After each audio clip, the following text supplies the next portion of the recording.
Vamos para os destaques internacionais. O presidente dos Estados Unidos, Donald Trump, indicou nesta sexta-feira que a reunião que estava planejada para setembro com a China pode ser cancelada após a escalada das tensões comerciais entre os dois países nos últimos dias. Então ele falou, vamos ver se mantemos ou não o nosso encontro em setembro. É o que afirmou Donald Trump ao deixar a Casa Branca depois de participar de um evento nesta sexta-feira. Aqui comigo o editor de internacional, Marcelo Favalli, e também vou colocar nessa roda o professor Roberto Dumas, especialista em economia internacional do INSPER. Está ao vivo com a gente também no telão para repercutir os efeitos dessa declaração no mercado. Boa tarde, professor. Boa tarde, Marcelo. Vou começar com você. Estava tudo indo até bem no mercado, o mercado estava se recuperando aos poucos. Bastou essa declaração de Donald Trump para tudo despencar de novo, né, Marcelo? Boa tarde, Roberto. Boa tarde a todo mundo que continua nos acompanhando aqui. Nós vamos estender um pouquinho mais esse assunto. Estava falando agora há pouco com o Eduardo Barão. Era justamente isso. Dow Jones começa no vermelho, mas apresentava sinais de virar ali para uma alta. As bolsas europeias estavam indo muito bem, obrigado. A nossa Bovespa estava operando em alta e, como a Roberta falou agora há pouco, bastou apenas uma frase de Donald Trump enquanto ele saía do Salão Oval, até ele entrar num helicóptero que o levaria para fora ali da Casa Branca, fora de Washington, para ele passar o final de semana. Ele encontrou alguns repórteres ali no caminho e fez uma declaração muito importante. Não estamos preparados, nós, os Estados Unidos, para assinar um acordo comercial com a China. Pronto, foi nesse momento que tudo se inverte. Aquela sensação de positividade da Dow Jones se reverteu, agora passa do 0,7% em baixa, então toda pintada de vermelho Dow Jones. Nesse mesmo minuto, os minutos seguintes, a B3, o índice Bovespa, da principal bolsa aqui do Brasil, de São Paulo, também inverteu a sua subida para baixa e a mesma coisa acontece agora no terço final dos pregões na Europa, que também começam a operar em baixa. Esse é o momento, então, em que o Donald Trump atendeu ali a uma ou duas perguntas dos jornalistas e ele fala isso aí, ó, não estamos preparados para um acordo comercial com a China, muito bem pontuado aqui pela Roberta Russo. Havia uma perspectiva de um encontro em setembro entre Estados Unidos e China, talvez entre Donald Trump ou Xi Jinping ou seus emissários para falar sobre uma trégua nessa guerra comercial. Inclusive o Donald Trump deixou essa possibilidade em aberto. Agora a gente põe na roda então o professor Dumas, que entende muito bem, obrigado, de economia internacional. Professor Dumas, quando há muito tempo eu comecei a estudar relações internacionais e economia internacional, se dizia que os Estados Unidos pegavam uma gripe, o resto do mundo sentia os efeitos de uma pneumonia. Talvez com o passar dos anos, isso tenha caído por terra ou tenha diminuído. A gente está vendo os efeitos dessa teoria voltar agora? Boa tarde ao senhor. Boa tarde, Marcelo. Boa tarde, Roberta. Na realidade, continua. Quando os Estados Unidos espirram, o mundo pega uma pneumonia. E o pior de tudo isso daí é que nós estamos falando das duas maiores potências econômicas do mundo, Estados Unidos e China. Então, como você bem colocou, uma palavra mal colocada de que Donald Trump não vai mais, eventualmente, encontrar Xi Jinping em setembro, piora mais ainda as expectativas de que poderia sair algum acordo comercial. Agora, eu não acho que vá sair nenhum acordo comercial, porque você tem muitos problemas aí que não serão resolvidos no curto ou curtíssimo prazo, ou até mesmo no médio prazo. Você colocou uma tarifa de 25% sobre 300 bilhões de dólares, depois 10% em cima de 300 bilhões de dólares.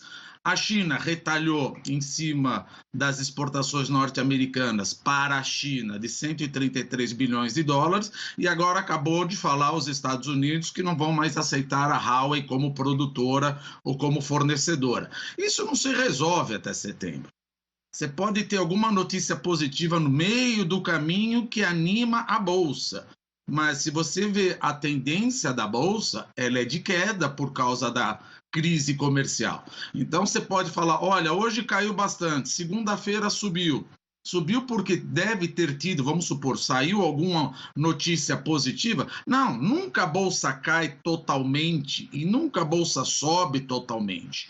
Ela cai em degraus e pode subir em degraus.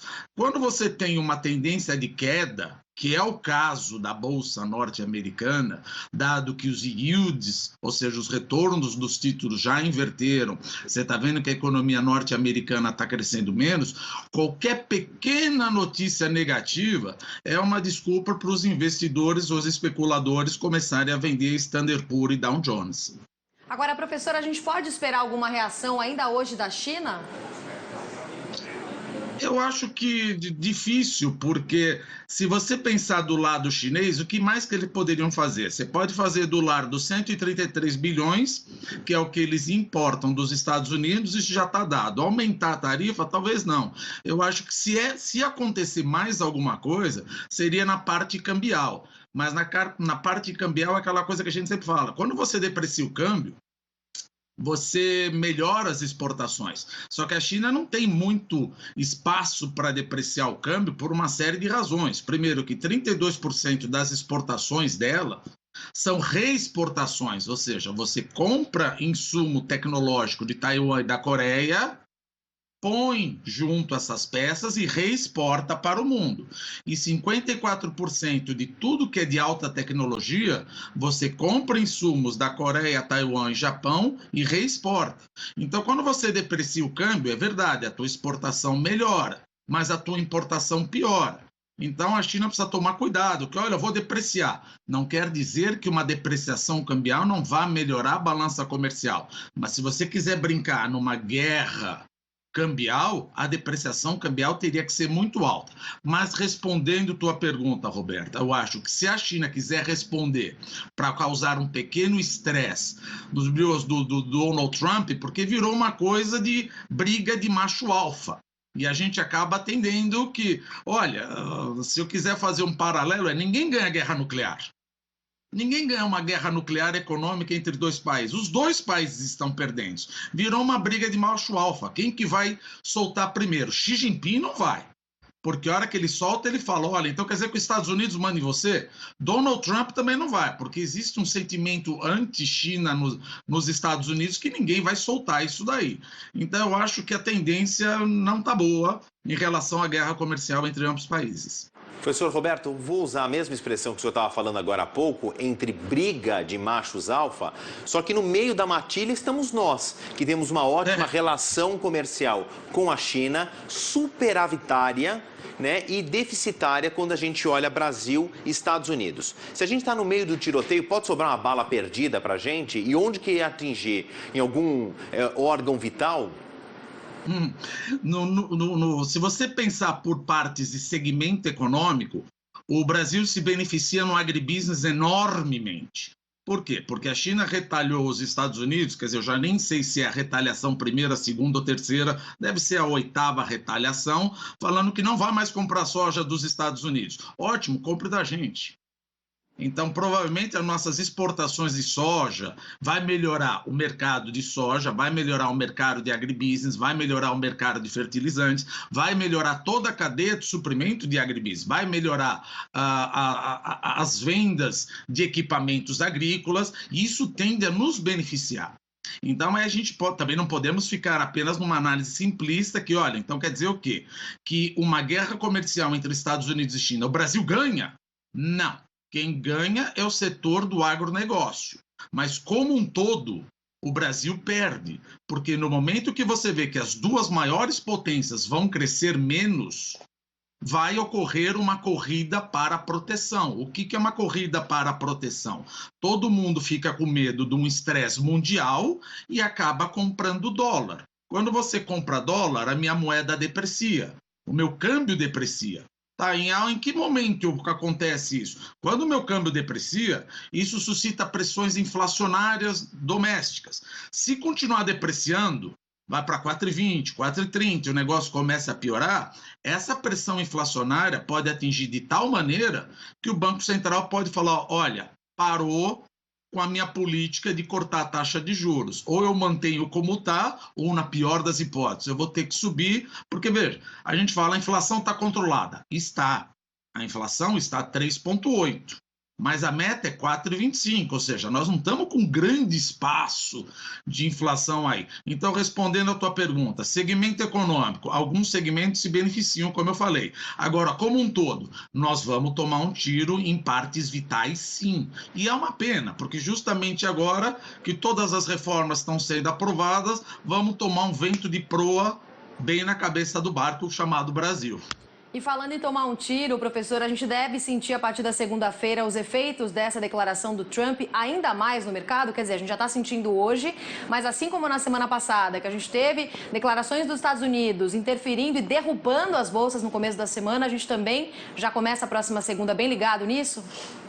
Eu acho que essa declaração já está aqui na Bolsa. Mas veja, ultimamente, Roberta, a gente está vendo o seguinte, que é muito engraçado, que sábado e domingo pode acontecer um turbilhão de coisas. Vamos ver o que acontece. Mas olha, será que na segunda-feira essa notícia já não é velha? Eu aposto que já vai ser velha, porque a China vai responder, os Estados Unidos vai responder em cima da resposta da China. Tem muita coisa para acontecer ainda sábado e domingo, vamos ver o que pode acontecer, mas já está sendo precificada essa declaração dele aqui agora. Professor Dumas, a gente falou, claro, dos dois protagonistas dessa história, Estados Unidos e China. Os coadjuvantes, nós, Brasil, também, como o senhor explicou, os efeitos. Agora eu queria colocar um quarto personagem que também faz parte dos BRICS, para a gente olhar nesse cenário mais macro, que é a Índia. Por que eu estou trazendo eles aqui à tona?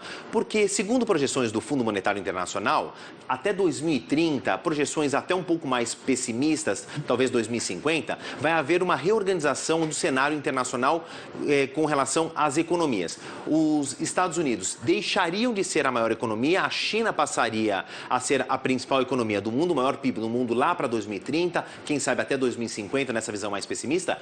E a Índia também começa a subir e, como eu falei agora há pouco, como faz parte dos BRICS, talvez seja importante para a gente. Agora, quando você tem uma corrida ali de cavalos, uma corrida de carros, o primeiro e o segundo disputando ali a pole position, às vezes vem um terceiro que se beneficia dessa briga entre os dois. A Índia pode ser esse terceiro cavalo aí correndo pela paralela? A Índia é uma bruta de uma potência e certamente vai crescer e continua crescendo bastante. Mas não quer dizer que ela vai estar, de uma certa maneira, insulada de uma crise mundial ou de um desaquecimento da economia dos Estados Unidos e da China. Então, ela vai acabar sendo impactada também, porque ela tem exportações, ela tem um comércio aberto e não é só pela balança comercial que as economias são afetadas. Porque vira e mexe você ouve alguém falar, não, mas espera um pouquinho, eu exporto pouco, a minha economia do lado de comércio não é tão grande, então eu não vou ser afetado. Está errado. Isso é uma visão simplista. Todas as economias serão afetadas no momento onde ou alguém da tua família ou uma empresa fala, eu quero me proteger e comprar dólar. Então, a rúpia da Índia também vai depreciar e pode ocasionar lá na frente uma interrupção da queda da taxa de juros do Banco Central da Índia.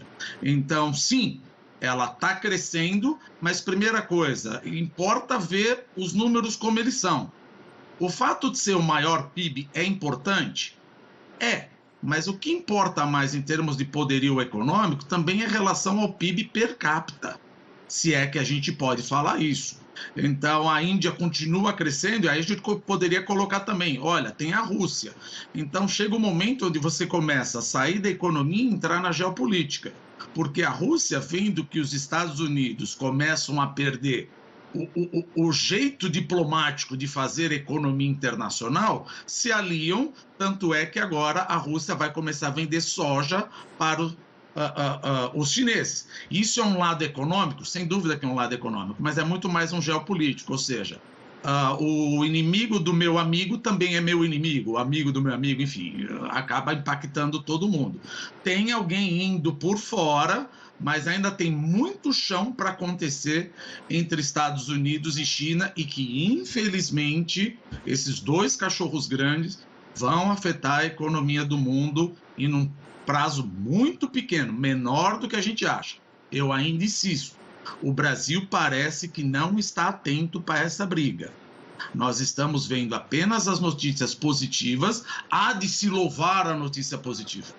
Reforma tributária, reforma da Previdência, liberação do fundo de garantia, mas não tem como, se ocorrer uma crise mundial ou uma crise de crédito nos Estados Unidos e um desaquecimento mais acelerado na China, o Brasil passar incólume disso. Sentiremos um vento pesado. Isso a gente está alertando há algum tempo. Não vejo como alguém falar, se o mundo estiver ruim, provavelmente os investidores irão buscar um refúgio no Brasil. Não tem o menor sentido fazer isso. A teoria econômica e as evidências empíricas mostram o quê? Se o mundo está em crise ou antecipando uma eventual crise, primeira coisa, ouro dispara. Segundo, franco suíço. E por mais paradoxal que possa parecer, você compra título público norte-americano. Não, mas ele não é o epicentro da crise? Sim, mas eu prefiro ficar no epicentro da crise. Se os Estados Unidos está em crise, o que dirá os outros países? É assim que eles pensam. Então, acho muito temerário alguns analistas falar, olha, essa crise aí vai fazer todo mundo vir para o Brasil. Não é assim que funciona. Tá certo. Professor Roberto Dumas, muito obrigada pela entrevista hoje, durante a tarde. Marcelo, obrigada. Até mais. Você volta a qualquer momento aqui à nossa programação.